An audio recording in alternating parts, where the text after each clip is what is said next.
ఈ కార్యక్రమాన్ని సమర్పిస్తున్న వారు MDH గరం మసాలా. ఆరోగ్యం ఇంకా న్యూట్రిషన్ దొరికే బాడీ స్ట్రాంగ్ గా అవుతుంది. కొంచెం తింటే కడుపు నిండా డైజెషన్ బాగా అవుతుంది. MDH సోయా టీ అసలైన ప్రోటీన్. MDH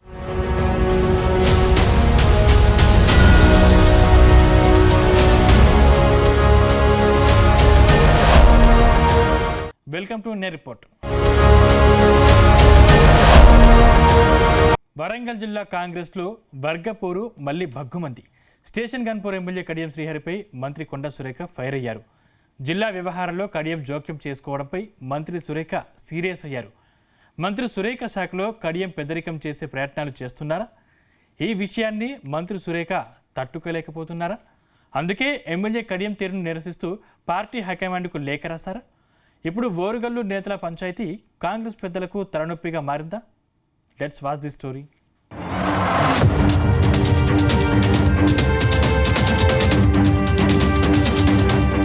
మంత్రి కొండా సురేఖ, ఎమ్మెల్యే కడియం శ్రీహరి మధ్య విభేదాలు మరోసారి బక్కుమన్నాయి. జిల్లా వ్యవహారాల్లో ఎమ్మెల్యే కడియం శ్రీహరి జోక్యం చేసుకుంటున్నారంటూ మంత్రి సురేఖ తీవ్ర అభ్యంతరం వ్యక్తం చేశారు. ఈ అంశంపై కాంగ్రెస్ అధిష్టానానికి ఫిర్యాదు చేశారు. తాజాగా వరంగల్ నియోజకవర్గ అభివృద్ధి అంశాలపై అధికారులతో ఎమ్మెల్యే సమీక్ష నిర్వహించారు. ఈ సందర్భంగా ఉమ్మడి వరంగల్కు సమగ్ర మాస్టర్ ప్లాన్ రూపొందించాలని అధికారులను కోరినట్లు తెలిసింది. అయితే వరంగల్ జిల్లా వ్యవహారాల్లో కడియం శ్రీహరి జోక్యం చేసుకోవడంపై మంత్రి కొండా సురేఖ అసంతృప్తి వ్యక్తం చేసినట్లు తెలుస్తుంది.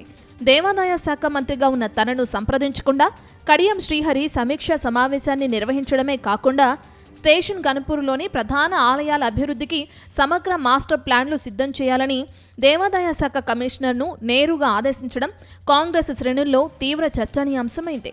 ఈ వ్యవహారంపై కాంగ్రెస్ పెద్దలకు సీఎం రేవంత్ రెడ్డికి ఫిర్యాదు చేస్తూ లేఖ రాయటం ప్రస్తుతం సంచలనంగా మారింది.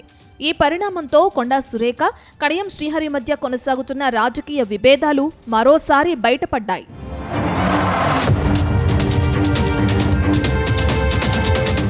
కొద్ది రోజులుగా వరంగల్ కాంగ్రెస్లో ఆధిపత్య పోరు సాగుతుంది.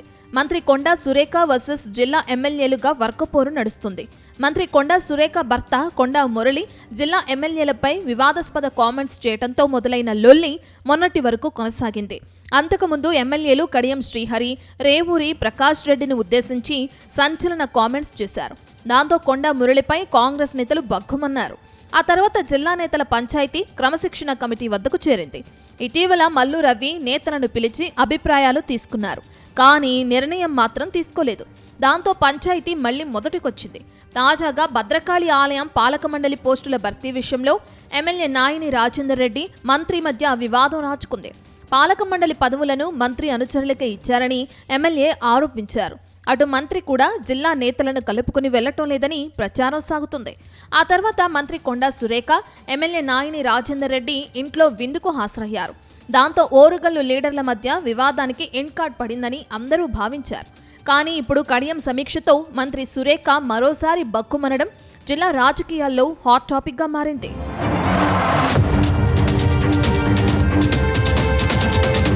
ప్రస్తుతం కాంగ్రెస్ ప్రభుత్వంలో దేవాదాయ శాఖ మంత్రిగా ఉన్న కొండా సురేఖ తీవ్ర అసంతృప్తితో రగిలిపోతున్నారు. గతంలో ఓసారి నేరుగా రేవంత్పై ఆరోపణలు చేసి తర్వాత ఎలాగోలా సర్దుకున్న ఆమె ఇప్పుడు మళ్లీ తనకు ప్రాధాన్యత దక్కడం లేదని రగిలిపోతున్నారు. రాష్ట్ర కేబినెట్లో ఏకైక బీసీ మహిళా మంత్రిగా ఉన్న తనను టార్గెట్ చేస్తూ తీవ్ర అవమానానికి గురి చేస్తున్నారనే భావనలో ఆమె ఉన్నట్లు వర్గాల్లో జోరుగా ప్రచారం సాగుతుంది. ఈ వరుస పరిణామాలతో తీవ్రంగా కలత చెందిన ఆమె రాష్ట్ర నాయకత్వం తీరుపై నిరసనగా హైకమాండ్కు నేరుగా లేఖ రాసినట్లు తెలుస్తుంది. మరోవైపు దేవాదాయ శాఖ మంత్రిగా ఉంటూనే తన సొంత శాఖకు చెందిన అత్యంత ప్రతిష్టాత్మకమైన యాదగిరిగుట్ట లక్ష్మీ నరసింహస్వామి ఆలయ ట్రస్ట్ బోర్డు నియామకంలో తనను పూర్తిగా పక్కన పెట్టడం పైన మంత్రి కొండా సురేఖ తీవ్ర అసంతృప్తికి గురైనట్లు తెలుస్తుంది. దేవాదాయ శాఖ పరిధిలోని కీలకమైన బోర్డు సభ్యుల నామినేషన్ల ప్రక్రియలో కనీస సంప్రదింపులు జరపకుండా కొందరు కీలక నేతల సిఫారసుల ఆధారంగానే ఏకపక్షంగా బోర్డును ప్రకటించారనే టాక్ నడుస్తుంది. దేవాదాయ మంత్రిగా ఉండి కూడా తనకు తెలియకుండానే తన శాఖలోని బోర్డు మెంబర్లు ఖరారు కావడంపై ఆమె తీవ్రంగా అలిగారని, అందుకే ఇటీవల కేబినెట్ భేటీకి సైతం ఆమె గైర్హాజరయ్యారని ప్రచారం జరుగుతుంది. ఈ క్రమంలో దేవాదాయ శాఖ వ్యవహారాలపై సీఎం రేవంత్ రెడ్డికి మంత్రి కొండా సురేఖ ఫిర్యాదు చేశారని తెలుస్తుంది. తనకు సమాచారం ఇవ్వకుండా ఎమ్మెల్యే కడియం శ్రీహరి అధికారిక సమీక్ష నిర్వహించారని ఫిర్యాదు చేశారట. దేవాదాయ శాఖ మంత్రిని పూర్తిగా పక్కనబెట్టి సమావేశం నిర్వహించడం రాజ్యాంగ స్ఫూర్తికి విరుద్ధమని చెప్పారట. దేవాలయాల అభివృద్ధి, భూముల రక్షణ వంటి నిర్ణయాలు శాఖ మంత్రి పరిధిలోనే ఉంటాయని, ఇలాంటి చర్యలు ప్రభుత్వ పరిపాలనలో అయోమయానికి దారితీస్తాయని అన్నారట. ఇక ఎమ్మెల్యే కడియం శ్రీహరికి స్పష్టమైన మార్గదర్శకాలు జారీ చేయాలని సీఎంను మంత్రి సురేఖ కోరినట్లు తెలుస్తోంది. పార్టీ క్రమశిక్షణ కమిటీతో విచారణ జరిపి తగిన చర్యలు తీసుకోవాలని విజ్ఞప్తి చేసినట్లు సమాచారం. ఇక అంతేకాదు, ఫిర్యాదుతో పాటు సమావేశానికి సంబంధించిన ప్రెస్ నోట్, ఫోటోలు, పత్రికా క్లిప్పింగ్స్ను మంత్రి కొండా సురేఖ జత చేసినట్లు టాక్.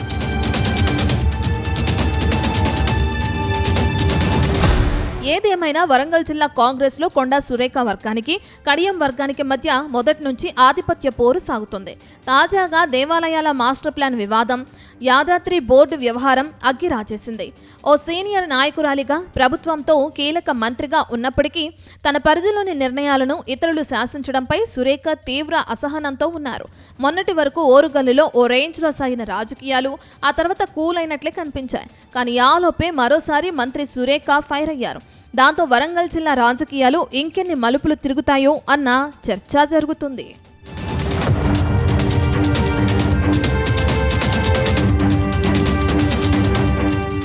తెలంగాణలో మెట్రో రైల్ వ్యవహారం ఎటూ తేలడం లేదు.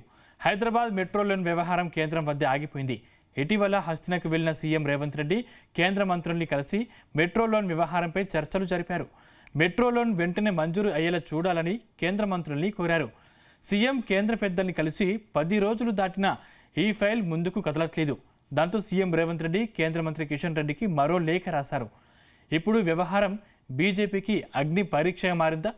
మెట్రోపై ఏదో ఒక నిర్ణయం తీసుకోకపోతే రాష్ట్ర బీజేపీ నేతలు ఇరకాటంలోకి పడటం ఖాయమా? ఇదే జరిగితే త్వరలో జరిగే గ్రేటర్ ఎన్నికల్లో కాషాయ పార్టీకి రివర్స్ పంచు తప్పదనే చర్చ జరుగుతుందా? హైదరాబాద్లో మెట్రో లోన్ వ్యవహారం 2 అడుగులు ముందుకు 4 అడుగులు వెనక్కి అన్నట్లుగా మారింది. ఇటీవల సీఎం రేవంత్ రెడ్డి ఢిల్లీకి వెళ్లి కేంద్ర మంత్రులను కలవగానే మెట్రో స్వాధీనానికి లైన్ క్లియర్ అవుతుందని అందరూ భావించారు. కానీ కేంద్రం మెలిక పెట్టిందన్న విషయం ఆ తర్వాత అందరికీ అర్థమైంది. మెట్రోకు లోన్ మంజూరు చేసినందుకు ఎస్బీఐ క్యాంప్స్ సంస్థను సర్వే చేయమని కేంద్రం ఆదేశించడంతో ఇప్పట్లో లోన్ రావటం అసాధ్యమనే వాదన తెరపైకొచ్చింది. ఆలోపే సీఎం రేవంత్ రెడ్డి మెట్రో వ్యవహారాన్ని బీజేపీ నేతల కోర్టులోకి నెట్టేశారు. ఇప్పుడు ఏకంగా కేంద్ర బొగ్గు గనుల శాఖ మంత్రి కిషన్ రెడ్డిని టార్గెట్ చేస్తూ సీఎం రేవంత్ రెడ్డి మరో అస్త్రం ప్రయోగించారు. మెట్రో 2వ దశ ఆర్థిక ప్రణాళిక, నిధుల సమీకరణ బాధ్యతలను ఎస్బీఐ క్యాంప్స్ సంస్థకు అప్పగించే ప్రక్రియను కేంద్రం తక్షణమే ఆమోదించాలని డిమాండ్ చేశారు.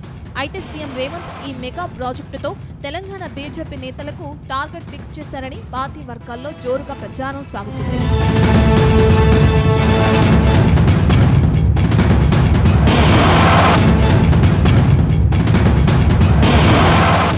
హైదరాబాద్ మెట్రో స్వాధీనంపై సీఎం రేవంత్ రెడ్డి కేంద్ర మంత్రి కిషన్ రెడ్డికి మరో లేఖాస్త్రాన్ని సంధించారు.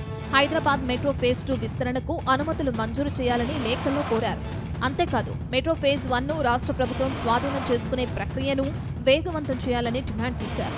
మెట్రో ఫేజ్ 2 విస్తరణకు కేంద్రం నుంచి రావాల్సిన అనుమతులు, నిధుల వ్యవహారంలో జరుగుతున్న జాప్యంపై సీఎం లేఖలో అభ్యంతరం వ్యక్తం చేశారు. మెట్రో ఫేజ్ 1ను ఎల్ఎన్టీ నుండి రాష్ట్ర ప్రభుత్వం పూర్తిగా స్వాధీనం చేసుకోవడానికి అవసరమైన రుణ సేకరణకు కేంద్రం సహకరించాలని కోరారు. అయితే ఆల్రెడీ పూర్తయిన లోన్ ప్రాసెస్ను కేంద్రం నిలిపివేసింది. ఎస్బీఐ క్యాంప్స్ను రంగంలోకి దింపింది. కానీ ఆ ప్రక్రియకు గడువు లేదు. వేగంగా పూర్తి చేయాల్సిందేనని సీఎం రేవంత్ రెడ్డి వెంటపడుతున్నారు. నెలల తరబడి జరిగితే గ్రేటర్ ఎన్నికల్లో బీజేపీని నిందించడానికి ఓ మంచి అవకాశం రేవంత్ కు దొరికినట్లేనని సీఎం రేవంత్ రెడ్డి భావిస్తున్నారని సమాచారం.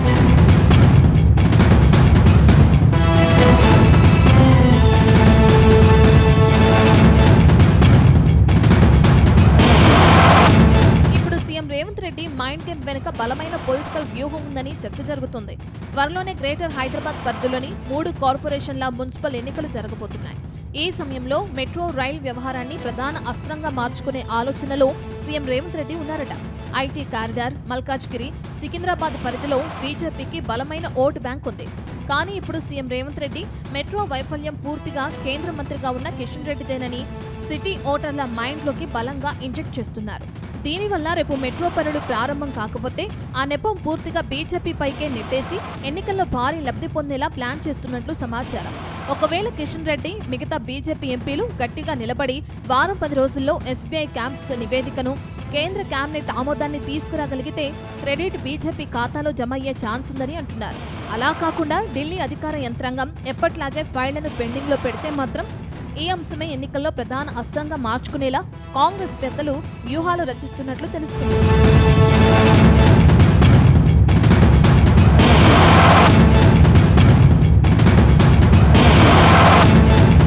మొత్తం మీద గ్రేటర్ పీఠాన్ని దక్కించుకోవాలని చూస్తున్న బీజేపీ కలలకు మెట్రో రూట్లోనే బ్రేకులు వేయాలన్న ఆలోచనలు సీఎం రేవంత్ రెడ్డి ఉన్నారని కాంగ్రెస్ వర్గాల్లో వినిపిస్తున్న మాట.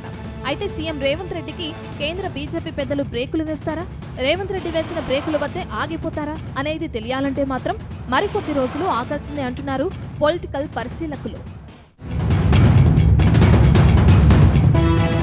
టీఆర్ఎస్ తెలంగాణలో ఇదో బ్రాండ్. గతంలో టీఆర్ఎస్ పేరుతో గులాబీ బాస్ కేసీఆర్ రాష్ట్రాన్ని సాధించారు. ఆ తర్వాతే ఇదే పేరుతో 10 ఏళ్లు సీఎం కూడా అయ్యారు. కానీ గత అసెంబ్లీ ఎన్నికలకు ముందు టీఆర్ఎస్ను కాస్త బీఆర్ఎస్గా మార్చారు. ఆ తర్వాత గులాబీ పార్టీలో నుంచి బయటకు వచ్చిన కవిత టీఆర్ఎస్ పార్టీని వాడుకున్నారు.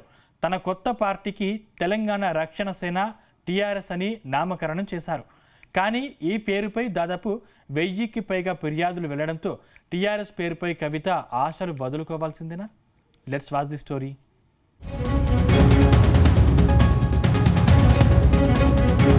కల్వకుంట్ల కవిత పార్టీకి టీఆర్ఎస్ దక్కదని తేలిపోయింది. సాంకేతికంగా ఆ పేరు ఇవ్వలేమని ఎలక్షన్ కమిషన్ తేల్చేసింది. ప్రస్తుతం ఢిల్లీ నుంచి హైదరాబాద్ వరకు దీనిపైన చర్చ నడుస్తుంది. పాత సెంటిమెంట్ను, గులాబీ పార్టీ క్యాడర్ను ఆకట్టుకోవడానికి వీలుగా టీఆర్ఎస్ పేరును కవిత ఎంచుకున్నారు. దీనిపై దాదాపు 1000కి పైగా అభ్యంతరాలు వచ్చాయి. ఇందులో అత్యధికంగా బీఆర్ఎస్ పార్టీ నేతలే ఫిర్యాదు చేసినట్టు సమాచారం. అయితే 15 రోజుల్లోగా 3 ప్రత్యామ్నాయ పేర్లను సమర్పించాలని, లేకుంటే దరఖాస్తులు క్లోజ్ చేస్తామని ఎలక్షన్ కమిషన్ కవితకు అల్టిమేట్ జారీ చేసింది. అయితే తాను న్యాయ పోరాటం చేస్తానని, ఎట్టి పరిస్థితుల్లో పేరు మార్చుకోబోనని కవిత ప్రకటించారు. ఆ తర్వాత తన కొత్త పార్టీకి తెలంగాణ రక్షణ సమితి అనే పేరును కేటాయించేలా ఈసీని ఆదేశించాలంటూ కవిత దాఖలు చేసిన పిటిషన్ను విచారించేందుకు ఢిల్లీ హైకోర్టు నిరాకరించింది. కేంద్ర ఎన్నికల సంఘం జూన్ 23న తమ పార్టీ పేరు ఖరారుపై అభ్యంతరాలు వ్యక్తం చేస్తూ పంపిన నోటీసును సవాల్ చేస్తూ ఆమె దాఖలు చేసిన పిటిషన్ విచారణలో కవితకు లీగల్గా ఎదురుదెబ్బ తగిలినట్టయింది.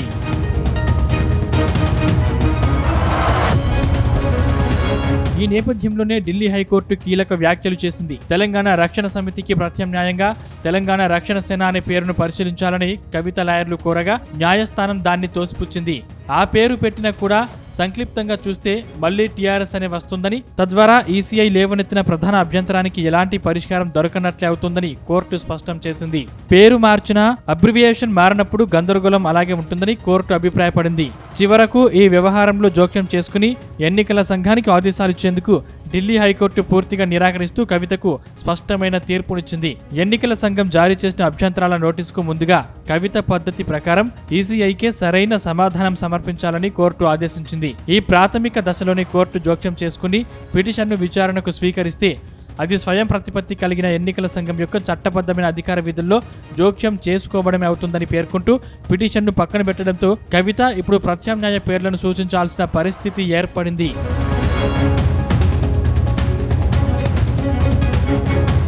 ప్రస్తుతం కవితకు ప్రత్యామ్నాయంగా తెలంగాణ జాగృతి పేరు ఉందనే చర్చ జరుగుతుంది.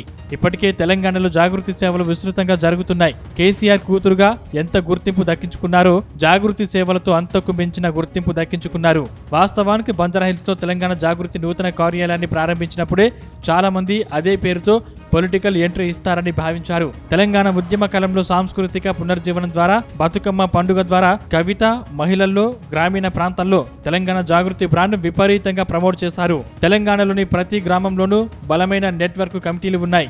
ఒక కొత్త పేరును ప్రజల్లోకి తీసుకెళ్లడానికి పడే శ్రమ కంటే ఇప్పటికే బ్రాండ్ ఇమేజ్ ఉన్న తెలంగాణ జాగృతి, తెలంగాణ ప్రజా జాగృతి అనే పేర్లతో పార్టీగా మారిస్తే క్యాడర్ అనుసంధానం అవుతుందని కవిత భావిస్తున్నారని సమాచారం.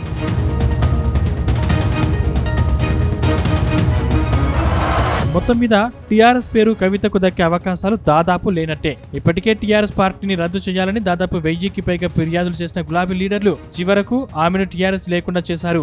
ఈ నేపథ్యంలో గులాబీ పార్టీ నేతలు ఖుషి అవుతున్నట్టు సమాచారం. టీఆర్ఎస్ పేరుతో బీఆర్ఎస్ ను డ్యామేజ్ చేయాలని భావించిన కవితకు దాదాపు బ్రేకులు పడినట్టేనని గులాబీ నేతలు భావిస్తున్నారట. చూడాలి మరి కొత్త పార్టీకి పేరు విషయంలో కవిత ఎలా ముందుకు వెళ్తారో.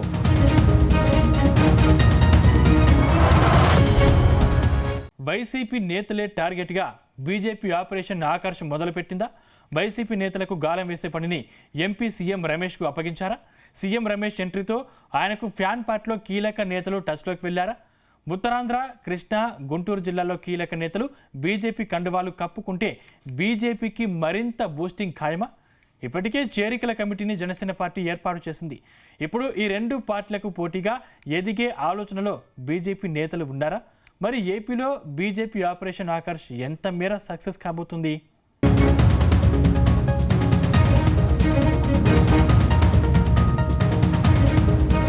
ఆంధ్రప్రదేశ్లో కాషాయ పార్టీ బలోపేతంపై హైకమాండ్ ఫోకస్ పెట్టినట్టు తెలుస్తోంది. టీడీపీ, జనసేన పార్టీలకు సమాంతరంగా బీజేపీని బలోపేతం చేయడంపై అధిష్టానం పెద్దలు దృష్టి సారించినట్టు తెలుస్తోంది. ముఖ్యంగా చేరికలను పెంచాలని చూస్తున్నట్లు సమాచారం. ఆ బాధ్యతను అనకాపల్లి ఎంపీ సీఎం రమేష్ కు హైకమాండ్ అప్పగించినట్లు ప్రచారం జరుగుతుంది. ఇటీవల ఎంపీ సీఎం రమేష్ బీజేపీలో చేరికలు పెరుగుతాయని ప్రకటించారు. ప్రధానంగా వైసీపీలో ఉన్న అసంతృప్తి నాయకులను, ద్వితీయ శ్రేణి క్యాడర్ను బీజేపీలోకి రప్పించేందుకు సీఎం రమేష్ రంగంలోకి దిగినట్లు తెలుస్తోంది. మొన్ననే ఆయన పశ్చిమ బెంగాల్లో తృణమూల్ కాంగ్రెస్ ఎంపీలను బీజేపీ వైపు తిప్పడంలో క్రియాశీలక పాత్ర పోషించారు. అందుకే ఇప్పుడు ఏపీ బాధ్యతలను ఆయనకు హైకమాండ్ అప్పగించారని ప్రచారం సాగుతుంది.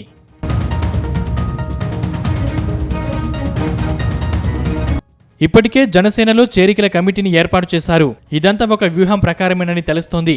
మిగతా రెండు పార్టీలతో పోల్చుకుంటే టీడీపీ బలంగా ఉంది. ఇటువంటి పరిస్థితుల్లో వైసీపీ నుంచి నేతలను చేర్పించుకుంటే టీడీపీలో విభేదాలు వచ్చే అవకాశం ఉందని ప్రచారం సాగుతుంది. అందుకే వ్యూహాత్మకంగా బీజేపీలోకి వైసీపీ నేతలను చేర్పించే ఏర్పాట్లు చేస్తున్నట్లు తెలుస్తోంది. రాయలసీమలో జనసేనలో చేరికల బాధ్యతల్ని మాజీ మంత్రి బాలినేని శ్రీనివాసరెడ్డికి అప్పగించారు పవన్ కళ్యాణ్. ఇప్పుడు కోస్తాంధ్రలో బీజేపీలో చేరికల బాధ్యతలను సీఎం రమేష్ చూస్తున్నారు. దీంతో భారీగా వైసీపీ నుంచి చేరికలు ఉంటే అన్న ప్రచారం క్షేత్రస్థాయిలో జరుగుతుంది. ఇప్పటికే మాజీ మంత్రి కొడాలి నానితో పాటు మరికొందరు నేతలకు సీఎం రమేష్ టచ్లోకి వెళ్లినట్టు ప్రచారం సాగుతుంది. వీలైనంత త్వరగా కొడాలి నాని చేరితే మిగతా నేతలు కూడా కాషాయ కండువా కప్పుకునేందుకు ముందుకు వస్తారని బీజేపీ నేతలు లెక్కలు వేసుకుంటున్నట్టు తెలుస్తోంది.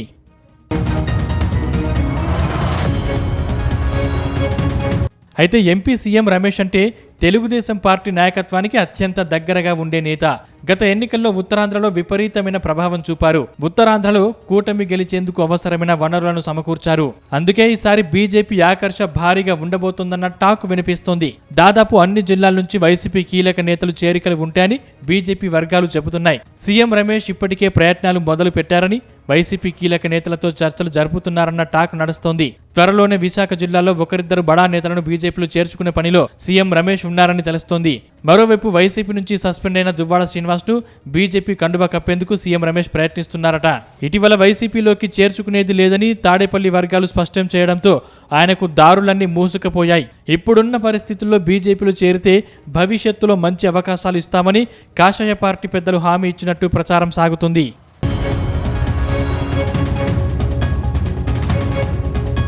మరోవైపు మాజీ ఎమ్మెల్యే వల్లభనేని వంశీ కూడా బీజేపీలో చేరుతారని ప్రచారం సాగుతుంది. ఇటీవల వరుస కేసులతో ఆయన పరేషాన్ అవుతున్నారు. అంతేకాదు అప్పట్లో చంద్రబాబు ఇంటిపై దాడి కేసులో జైలుకు సైతం వెళ్లి వచ్చారు. ఆ తర్వాత రాజకీయంగా సైలెంట్ అయ్యారు. ఆ లోపే మరిన్ని కేసులు చుట్టుముట్టడంతో దిక్కుతోచని స్థితిలో పడ్డారు. మరోవైపు వైఎస్ జగన్ కూడా వంశీని యాక్టివ్ అవ్వాలని కోరినా పెద్దగా స్పందన లేకుండా పోయింది.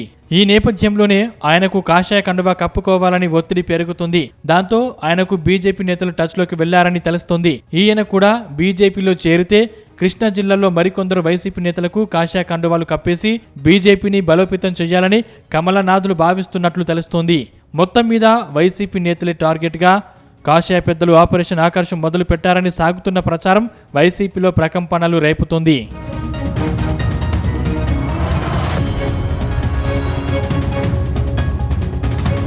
టాలీవుడ్లో సీనియర్ నటుడు ప్రకాష్ రాజ్ వరుస వివాదాల్లో ఉంటున్నారు. దేశంలో జరుగుతున్న పలు అంశాలపై విమర్శలు గుప్పిస్తున్నారు. ముఖ్యంగా మెగా ఫ్యామిలీపై తెగ నోరు పారేసుకుంటున్నారు. పవన్ కళ్యాణ్ను ఇబ్బంది పెట్టడమే తన లక్ష్యం అన్నట్టుగా ట్వీట్ వారు చేస్తున్నారు. ఇప్పుడు ప్రకాష్ రాజ్కు ఓ టాలీవుడ్ నిర్మాత కంటి మీద కునుకు లేకుండా చేస్తున్నారా? ప్రకాష్ రాజ్ కంటే ముందే ట్వీట్ వార్ను మొదలు పెడుతున్నారా? ఇంతకీ ఎవరా నిర్మాత? ఏంటా ట్వీట్ స్టోరీ?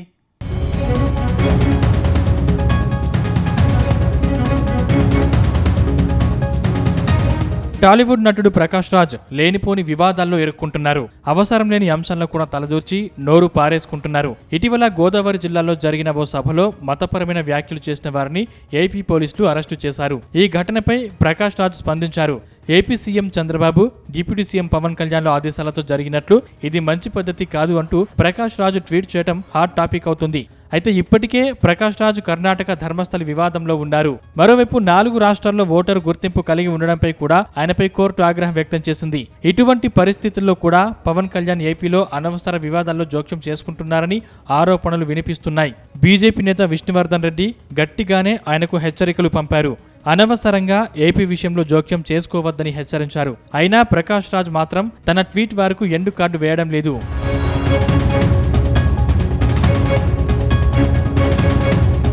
ముఖ్యంగా ప్రకాష్ రాజ్ బీజేపీ నేతల పనితీరుపై తీవ్ర విమర్శలు చేస్తున్నారు. అంతేకాదు బీజేపీతో కలిసి ఉన్న రాజకీయ పార్టీని టార్గెట్ చేస్తున్నారు. ముఖ్యంగా ఏపీలో డిప్యూటీ సీఎం పవన్ కళ్యాణ్ సనాతన ధర్మం ప్రకటనల విషయంలో ప్రకాష్ రాజ్ తీవ్రంగా విభేదిస్తూ అనేక రకాల వ్యాఖ్యలు చేశారు. ప్రశ్నిస్తాను అంటూ నిత్యం పవన్ కళ్యాణ్ ను టార్గెట్ చేస్తూ వచ్చారు. ఇప్పుడు ప్రభుత్వ పెద్దలపై అనుచిత వ్యాఖ్యలు చేయడంతో యూట్యూబర్ రావణ్ను అరెస్టు చేశారు. ఈ క్రమంలో ప్రకాష్ రాజ్ స్పందించారు. ప్రశ్నించే గొంతుకలను నొక్కేస్తారా అంటూ నిలదీశారు. దాంతో ప్రకాష్ రాజ్ తీరుపై హిందూ సంఘాలు తీవ్ర ఆగ్రహం వ్యక్తం చేస్తున్నాయి. అయితే ప్రకాష్ రాజ్ తీరుపై టాలీవుడ్ నిర్మాత బండ్ల గణేష్ అటాకింగ్ పెంచారు. ప్రతిరోజు ఉదయాన్నే ప్రకాష్ రాజ్ ఓ ట్వీట్ చేయడం, ఆ ట్వీట్ లో పవన్ కళ్యాణ్ ని టార్గెట్ చేయడం డైరీ రొటీన్ గా మారిపోయింది. నటిజన్లు కూడా ప్రకాష్ రాజ్కి పవన్ కళ్యాణ్ తప్ప ఇంకెవరు కనిపించరా అని ఫైర్ అవుతున్నారు. ముఖ్యంగా పవన్ ఫ్యాన్స్ అయితే ప్రకాష్ రాజ్ ని ట్విట్టర్లో ఓ ఆట ఆడుకుంటున్నారు. అంతేకాదు సినీ నిర్మాత బండ్ల గణేష్ సైతం ప్రకాష్ రాజ్ కు గట్టిగా ఇచ్చి పడేస్తున్నారు. బండ్ల ట్విట్టర్ తెరిస్తే అందులో సగం ట్వీట్లు ప్రకాష్ రాజ్ ని ఉద్దేశించి ఉండడం హాట్ టాపిక్ అవుతుంది.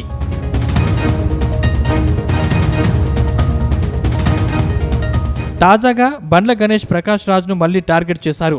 ఇంకా ట్వీట్ వేయలేదేంటి, డబ్బులు ముట్టలేదా, అకౌంట్ ఒకసారి చెక్ చేసుకో అంటూ ప్రకాష్ రాజ్ ను ప్రశ్నించారు. రాత్రి తాగడం, పొద్దున్నే వాగటం అంటూ కౌంటర్ అటాక్కు దిగిపోయారు. పనికిరాని పోస్టులు, పనికిరాని మాటలు, పనికిరాని గొడవలు, ఇదే నీ దినచర్య. హాయిగా నీ పని నువ్వు చూసుకుని సంతోషంగా బతుకు. అనవసరంగా ఇతరుల గురించి నోరు పారేసుకుని నీ విలువను నువ్వే తగ్గించుకోకు అంటూ ట్విట్టర్లో రాసుకొచ్చారు. అయితే ఇంతవరకు బండ్లకు ప్రకాష్ రాజ్ ఒక్కసారి కూడా సమాధానం చెప్పలేదు. కనీసం తనని తాను డిఫెండ్ చేసుకోవడానికి కూడా చూడలేదు. బండ్ల దూకుడేంటో ప్రకాష్ రాజ్కి బాగా తెలుసు. తాను రియాక్ట్ అయితే బండ్ల నుంచి వచ్చే బదులు మరోలా ఉంటుంది. ప్రకాష్ రాజ్ జీవితం మొత్తాన్ని బండ్ల బజార్లో పెట్టేస్తాడు. ఆ భయం కొద్దే ప్రకాష్ రాజ్ నోరు మెదపట్లేదనే చర్చ జరుగుతుంది. మొత్తానికి ప్రకాష్ రాజ్పై బండ్ల గణేష్ వేస్తున్న ట్వీట్లు, ఇస్తున్న జర్కులు టాలీవుడ్లో చర్చనీయాంశంగా మారుతున్నాయి. మరి ఈ వ్యవహారం ఎంత దూరం వెళ్తుందో చూడాల్సి ఉంటుందంటున్నారు టాలీవుడ్ వర్గాలు.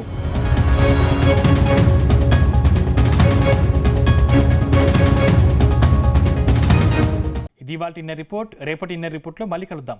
ఈ కార్యక్రమాన్ని సమర్పించిన వారు MDH గరం మసాలా, MDH దమాలు, దాల్ తడక మరియు మష్రూమ్ మసాలా. MDH తో భోజనం ఎల్లప్పుడూ రుచికరం. MDH సదా మీకు కొత్త రుచినివ్వడానికి తయారుగా ఉంటుంది.